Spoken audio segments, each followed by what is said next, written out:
ఏదో చేసి నేను కూడా మన అమలాపురం రైల్వేని తెప్పించాలి.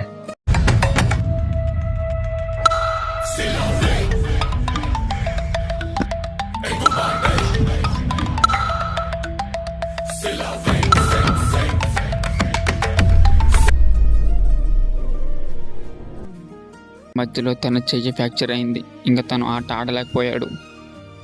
ఆగిన శ్వాసలో ఆశయముంది, అది నిన్ను ముందుకు నడుపుతుంది.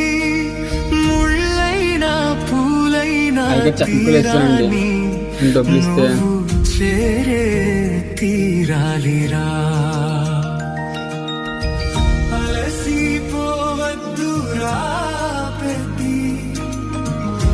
సార్ ఒకసారి మా ఊరు రైల్వే స్టేషన్ కావాలి సార్.